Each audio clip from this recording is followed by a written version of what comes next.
lovers, this is Shankar Pratap Singh and you are watching SPS Astrology। दोस्तों, आज मैं आपको बताने वाला हूं कि कई बार जो हमारा सुख है उसका नुकसान होता है। सुख की अगर हम बात करते हैं तो उसका संबंध कुंडली के 4th हाउस से होता है। 4th हाउस का लॉर्ड अगर आपके बर्थ चार्ट में अपने ओन साइन में है, बेनिफिक हाउस में प्लेस्ड है, लाभ भाव में प्लेस्ड है, सेकंड हाउस में है या 5th हाउस में है या केंद्र भाव में है, अच्छी पोजीशन में है, तो बोला जाता है कि सुख की तमाम चीज़ें आपको मिलती हैं। लेकिन कई बार ऐसा भी देखा जाता है कि 4th हाउस का लॉर्ड बहुत अच्छी पोजीशन में है लेकिन उसके बाद भी सुख की कमी है हमारे जीवन में।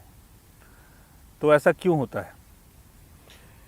इसके लिए आपको अपने बर्थ चार्ट में मून की पोजीशन को देखना है कि आपके बर्थ चार्ट में मून कैसा है।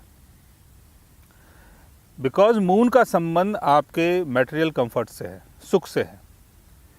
जीवन में कुछ भी आपके साथ होता है, आप कुछ खाते हैं, कुछ पीते हैं, कहीं घूमते हैं, कहीं जाते हैं, कोई आपको मिलता है, जो एक सुख की जो अनुभूति होती है, जो आप एक सुख को फील करते हैं, वो चंद्रमा के कारण आप फील कर पाते हैं।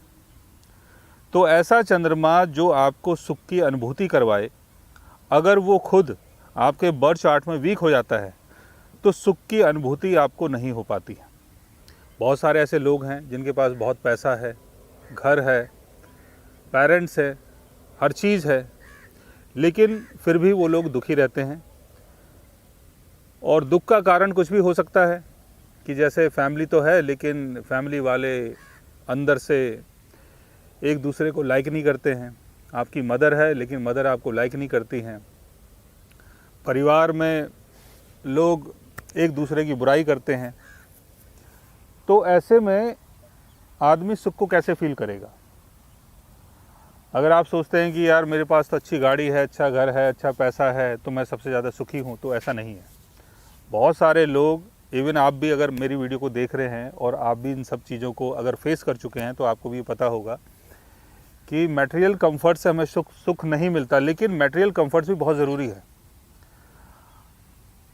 क्योंकि उसके बिना भी जीवन का चलना बड़ा असंभव टाइप का है अगर आपके पास कुछ नहीं है तो यहाँ पर आपको मून की पोजीशन को देखना है कि मून आपके बर्थ चार्ट में अगर किसी तरीके से वीक हो जाता है, अगर मून आपका डेबिलिटेशन में है, कंबशन में है, और मून अगर आपका 6th house, 8th house, 12th house में है, एनिमी साइन में है, केतु के साथ उसकी प्लेसमेंट है, शनि की दृष्टि उसके ऊपर पड़ रही है, या किसी भी तरीके से पाप कर्तरी योग में अगर मून घिर जाता है, या राहु का एस्पेक्ट आपके मून के ऊपर है, मून अपने डेबिलिटेशन में है यानी सन के साथ प्लेस्ड है, तब भी आपके साथ ये सारी चीज़ें हो सकती हैं।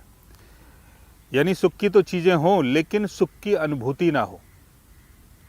और कई बार ये भी देखा जाता है कि सुख की तमाम जो चीज़ें हैं जिनको हम सुख मानते हैं, जैसे घर हो गया, पेरेंट्स हो गए, प्रॉपर्टी हो गई, कई बार मून इतना वीक होता है कि हमें ये सारी चीज़ें भी नहीं मिल पाती हैं।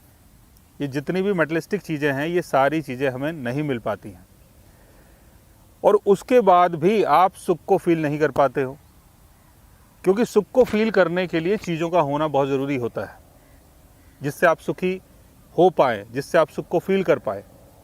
अब आपके पास पेरेंट्स नहीं है, आपके पास अच्छा घर नहीं है, आपके पास रहने का अच्छा साधन नहीं है, खाने पीने की चीज़ें नहीं हैं, तो आप सुख को कैसे फील कर पाएंगे?